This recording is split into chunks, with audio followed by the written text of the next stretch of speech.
I'm Maria Menounos, and you're tuned in to AfterBuzz TV, the ESPN of TV talk. Now, let the buzz begin.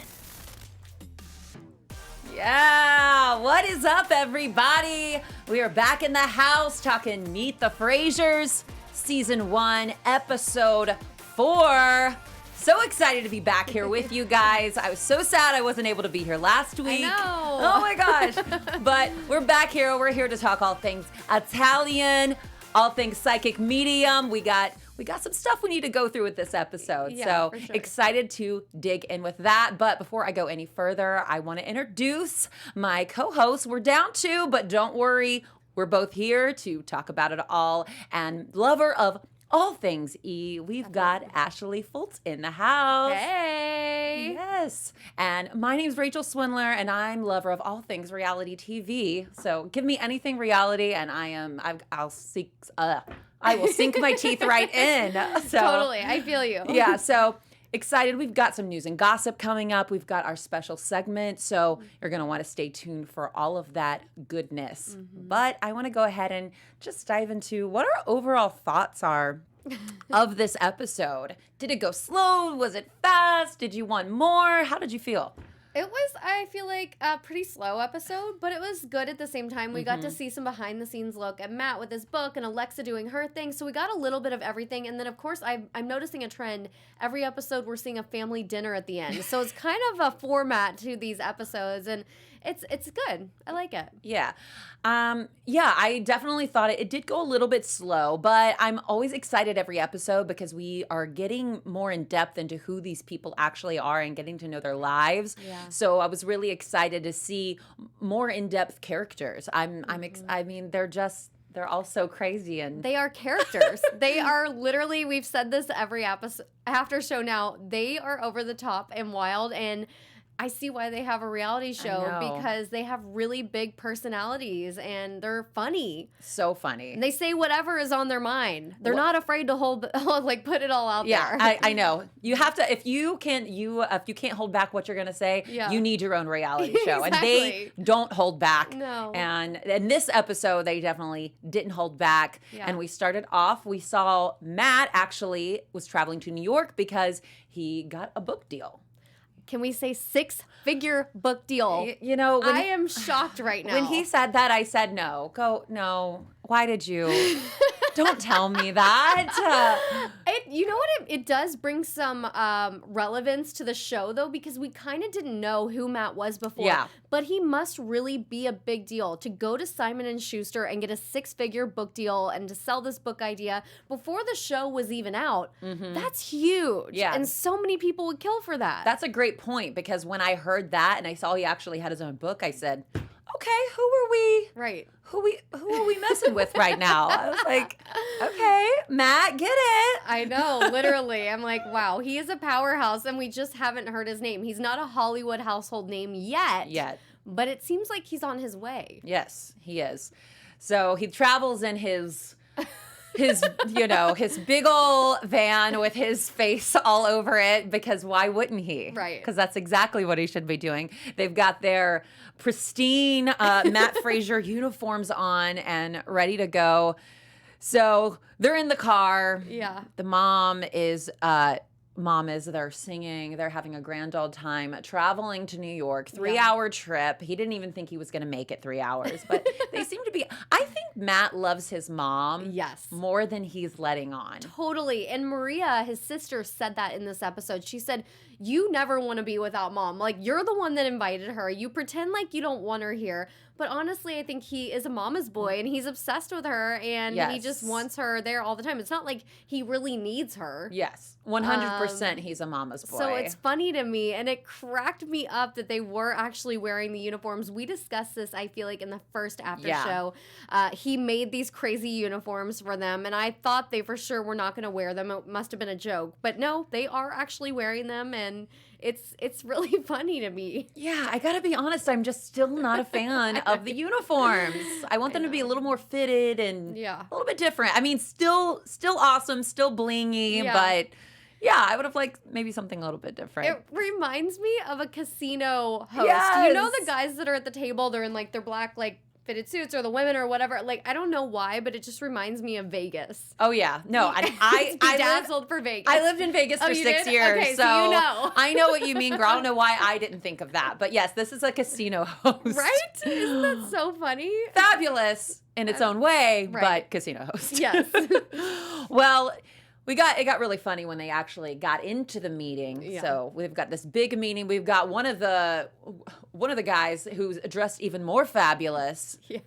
More fabulous than Matt. Who would have thunk it? That is a really hard thing to do. Yes. But this guy did it. He was the art director. So you expect these guys to be super cool, living in New York, being an art director at a big book house like Simon and Schuster. So he goes for it every day with the beard, with the jewelry, with the outfit, head to toe. He's decked out. And Matt was loving every second, and I was cracking up because I was like, finally, someone to show Matt up. I with his know. style. He admitted to it as well. He Yeah. said, "This person showed me up, and I give them credit where credit's due." And I Yeah. said, "Okay, I well, loved it. that's good. Well, that's good." Can we say what he called himself too, which I think is so funny. The show, this is one of the only shows I've ever seen do this. The show actually puts definitions of what comes out of his mouth on the screen, and Yes. he called himself a Momo. And I had to rewind it. I was like, wait, what is a Momo? And I read it back and it said, Big freaking friggin' idiot. He said, "Big friggin' idiot." He was calling himself that. And I was like, he is just so funny and out there. He says the know. wildest stuff. The wildest stuff. Well, his mom was saying some wild stuff during the meeting. I was a little scared. He said, "Okay, Mom, don't touch the food. Don't touch the food. Don't say anything. I need you to be professional." And what does she do when she walks in? I mean, literally. I knew it was going to happen, though. She doesn't follow any of his rules, No, right? never. She always just sets him up to be like, okay, sure, Matt, whatever, placates him, and then goes and does whatever she wants, like most moms Exactly. do, and they've earned the right to do it. But I don't think I would take her into my meeting if I was him, because No. I would not want to be embarrassed like that. No, I agree with you. My mom wouldn't. Would your mom? How would your mom be? Would she? I feel like my mom would be super cool and supportive, but she's also not on the crazy side. And Yeah. Angela Is a is little. definitely out there. She's not crazy, but like, you know, she has a big personality and she's kind of quirky. Yeah, and he was also, when he was in the limo or in his van, he was also saying, "Okay, I need you to pronounce this correctly, the name of it," which I might, Simon and Schuster. He was said over and over, Simon and Schuster. Yes, I would have been. She was saying shyster, which is Shyster. really like, it's, I don't know Shiesty. exactly, what the definition is, but it's not a good word for sure. Yeah, that was definitely scary. Well, then they get into talking about wanting to sell the books. Yes. And saying, "Oh, we're going to bring in our own book vendors. This is going towards the New York Times bestseller." And she's like, "But I sell the books. I do all of that." I was like, oh, God. Please stop talking. Please stop. Oh, my gosh. That was probably one of the most embarrassing moments. Definitely. In that meeting. And I just was wondering the entire time what the team at Simon & Schuster were thinking, because their faces really said it all, but it was comedy hour. They were like, who is this woman coming up in here telling us, one of the biggest powerhouses in New York, that she wants to sell the books? Like, no, thank you. Like, no. And then they talked about social media. Yeah. And then she was said, "I'll do it at the cemetery, at the gyno, tweet it, twat it, whatever." I said, oh God. Yet again. And he kept doing the signal. Please She was shut like, your mouth. "Stop it. Please stop Oh talking. my gosh, I forgot." Right? The signal. She's like, "But this is going to be my signal for you." And you're Yeah. like, "No, you can't take my signal." It's his meeting, too. Yes. That's what I wanted to tell her. Like, you don't get a signal. It's his meeting. He needs to talk. Yes. Well, it all turned out perfectly fine. And they got a little bit of preview of, we saw a little bit of the preview of what the actual book cover is going to be. This book is called When Heaven Calls, Matt Fraser Answers. I definitely liked the one of him looking up. I did too. I think it's such a cute book cover. I love it. It's cute and quirky. When Heaven Calls, it's exactly what he does, but it's a little quirky spin on it. It's fun. Yeah, I enjoyed it. And we got a bit of a preview, or we saw it, excuse me, Yeah. we saw the actual book at the end of the Yeah. episode. And Yeah. that was really cool to see his dream come to life. I mean, that's such a big milestone for him. So He doesn't say what's in there. So I want to know if it's actually readings that he's done and just a bunch of different stories, or more or less how it's affecting his daily life or how he was brought up. I'd love to know what the book is actually about. So maybe the next episode we'll get in more to that. yeah, more in depth.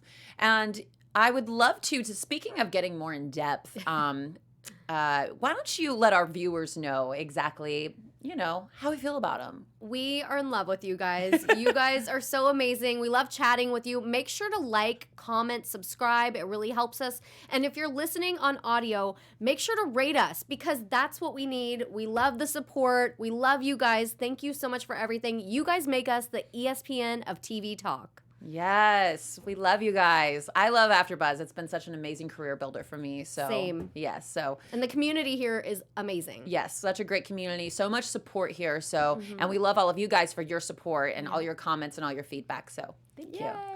Yeah. So as we got more into the episode, we did see Alexa. We saw her. She was getting ready for Style Up magazine, and she was very excited as this was her first magazine spread. But she did wait till the last minute to get her dress. I know, that was really stressful for me. As a fashion girl, I was like, why would you wait until the last minute? And just having one store option, hopefully we just didn't see all the other stores she hit up before she chose that dress, because I was sort of freaking out, especially when her mom pulled out a black little see-through dress. I was like, that is a summer dress, something you wear over a bathing suit. Yeah. That is not something you wear in a magazine. No. The dress that she did pick, though, that was meant for a magazine. It was amazing. It fit every single curve of her body. Yeah. So she has such an amazing body. She's I know. So gorgeous. Every time I watch her on screen, I'm like, she's perfect. I know. No telling she was like Miss Rhode Island, Teen Rhode Island or whatever, because she is perfect. She's amazing. Every time I look at her on screen, I'm like, all right, and I look like this, and you look like that. Great. Anyways, moving on.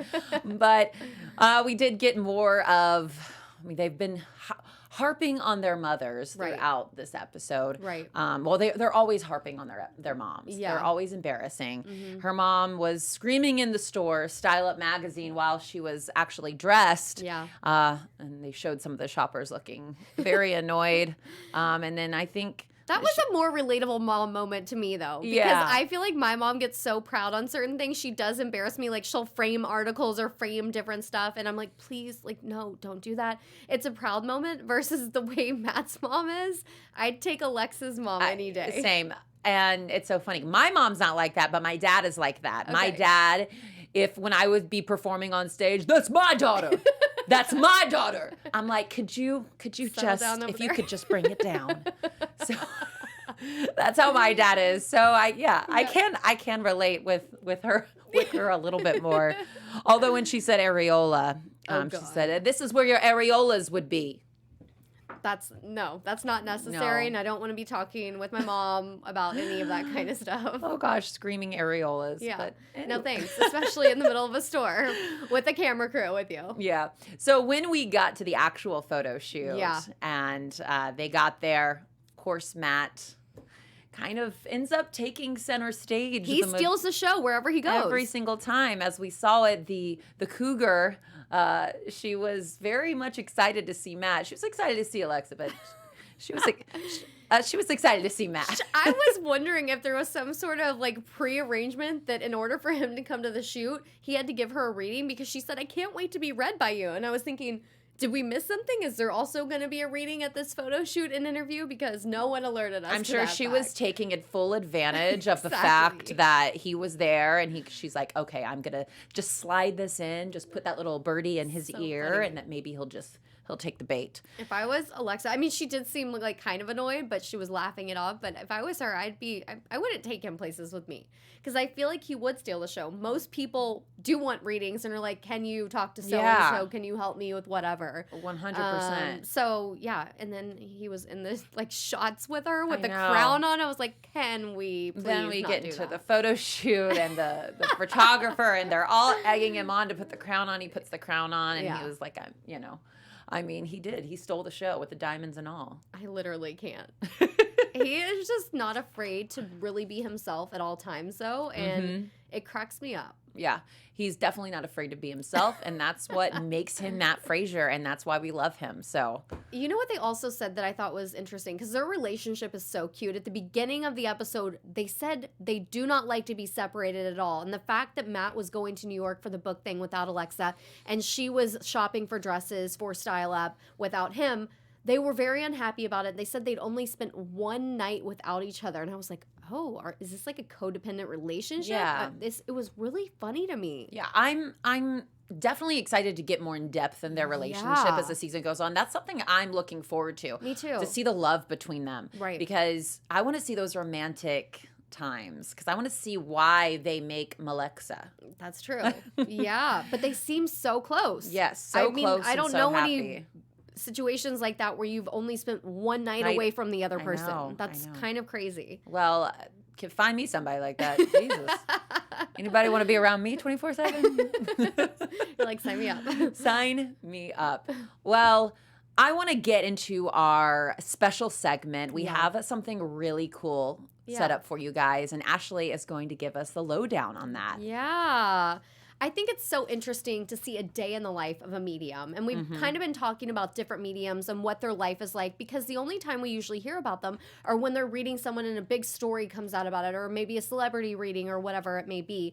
But we don't think about their daily lives and how they are affected being a medium. Going to the mall, it's a situation. So we're reading this article from Natalia Kuna. She's a psychic medium, and she says that she gets energy and these feelings everywhere she goes, whether it's the coffee shop, whether she's going to the mall, if she's at a pool laying next to someone. It's nonstop, and it's always affecting her life. And she always has to toe the line between whether this person is going to think she's absolutely nuts or whether they might be open to hearing from the other side. There were a couple examples that she gave. She said she wants to stay away from malls at all costs because there's so much energy, which makes sense. And she said the people in malls are always chaotic and in a rush and struggling and everything else, and that energy stays in the mall. So she can feel it all, and really affects her, which I would have never thought about, right? I hate being in the mall, not being a psychic medium. I was at the mall the other day, and I was like, why did I come here? It's too intense. Yes. There's too much going on. And she said, even at a pool, she thought she was actually crazy because she was hearing African music in her ears. And she said ultimately she figured out the woman laying next to her was a descendant from like an African tribe or whatever that did this music, and that's what she thinks it was coming from. She said it was literally just constant in her ear the entire day at the pool, and I can't imagine having to go through something like that. She said it affects her dreams, and then she also told this cute story about being in a coffee shop, minding her own business, really just going about her day, and someone kept tugging at her, meaning a spirit, and telling her, Rose, Rose, Rose. And she couldn't figure it out. And she finally placed it with a guy that was just standing in line at the coffee shop. And she was really hesitant to approach him. But she kept saying in her mind, if he turns around and gives me any sort of signal that he might be open to something, I'm just going to tell him, because clearly this person is dying to talk to him. And so finally he did. He turned around and smiled at her. And it ended up being his mom. And it made his day. He was super excited to hear from her. He sat down and had coffee with her. But yeah, she meets a ton of strangers because of this line of work. So it's very interesting. Yeah, I can't even imagine. I get in my own head enough that if I'm getting in other people's head, that's all being clogged up into my head. I mean, it's still great that she's able and Matt's able to help people connect to the other side. Yeah. And I want to touch briefly, because we didn't get into it. Yeah. I loved seeing those bits and pieces of when he actually is giving readings. And that's something I want to see more on the show too. Totally. Because when he's giving those readings, that's when I get the most excited, I feel like. Me too. Because I don't know why we don't see those. I want to see more of that, because when I see that, I go, wow, that's why he's so likable. That's why he has a 6 million figure book deal, because when he gets into his readings, the comedy that he puts in with it to make them laugh along with tears coming down their face is really inspiring and really awesome. So he usually keeps it super lighthearted too, which I love about him. Yeah. I love that he keeps it lighthearted in clearly a very serious emotional situation. Right. So shout out to Matt for being able to do that. So let's get right into our news and gossip. Yeah. Well, there has been a lot of news, not a lot, but a little bit of news out there about Matt's sexuality. Here at AfterBuzz, though, we do believe that it's not our job to label anyone, and that there's a big, I believe in today's society, there's a big stigma on men, on women, how they should act, how they shouldn't act. Should they act flamboyant? Should they act straight? And then that's how we're defined. Right. But, as we get into 2020, we've progressed so much in this world that we should be able to act, be able to do whatever we want to do and not be criticized for it and not be labeled. And that we are the only person that can label ourselves and not anyone else. Yeah. I think it's true. There are no gender norms anymore, you know? And as much as people want to gossip online about what's up with Matt's sexuality, it's not for us to say. And if he has something else to say about it, he will say. And if he doesn't, and it's none of our business, then he doesn't, you know? And I think it's not really anyone's place to put it out there, so. It's not. And again, at AfterBuzz, we support whatever and whoever you want to be. Yes, love is love. Love is love, and it's Matt's call and it's anybody's call on exactly who they are and when they want to come out or if they don't come out, and that's that. Yeah, so. You and I were talking about Matt on the show and how he is like super into fashion and how he says he's sparkly, has a sparkly personality, has sparkly shoes. And these sort of things I feel like are the triggers that are making people talk. But honestly, anymore you just never know about people, and it's hard to tell. You don't really need to tell, I guess. Yeah. I come from an entertainment background. And working on cruise ships, working in production shows in Las Vegas. And I've been around a lot of men who are dancers, a lot of men who are singers. And yeah, they can be a little flamboyant. They can be a little out there. And it is a lot of people that I've been around. They'll go, oh, yeah, he's gay. Oh, yeah, he's this. I'm like, do you know that? Yeah. You don't know that. You're just labeling somebody for how they're acting. Do not take a second to or think about the type of people that he's around 24/7. Yeah. Who are you around 24/7? And these days it's fluid, right? Don't you think so many more people are comfortable just being fluid? And I don't know. Yeah. So exactly. Be who you want to be. Yes. So that's the tea on that. Yes. Let's get into some quick AfterBuzz predictions. AfterBuzz TV predictions. What are you predicting for the next episode? I know we're no psychic mediums, but what are you predicting that we're going to get in this next episode? We did get a little bit of a sneak peek. I feel like it's definitely going to be a lot about Alexa. I hope we get to see more pageant stuff, and I feel like she's going to really take us behind the scenes on how she's getting ready for it and what she's doing to prepare for Miss Rhode Island USA. Yes. I'm predicting another big family dinner at the end. Yes, for sure. I'm predicting Angela to be a little more over the top. Yeah. And maybe we finally get their house done in the next episode. I don't know. Is that still happening? I don't even know. I mean, I don't know. So hopefully we'll get some more insight in that. Are they still living in Matt and Alexa's? Yeah, they didn't update it. Yeah, we want to know all of that. So that's what I predict for the next episode. But thank you guys so much for joining us. Ashley, let us know where we can find you on social media. Hey guys, you can follow me over on Instagram at Ashley Foltz. Hey guys, and you can follow me on Instagram at Rachel Swindler or on Twitter at Rachy Swin. Until then, we will see you next week for the next episode of Meet the Frasers. Bye guys. Bye. Our founder, Keven Undergaro, and me, Maria Menounos, would like to thank you for tuning in to AfterBuzz TV. Remember, we're not just the first, we're the biggest in the world, and we're the only destination for all your favorite TV shows. Whatever you crave, we've got it. So go to AfterBuzzTV.com and check out our lineup. Buzz you later. The views expressed herein are those of the hosts only and do not necessarily reflect the views of AfterBuzz TV or its owners or principals.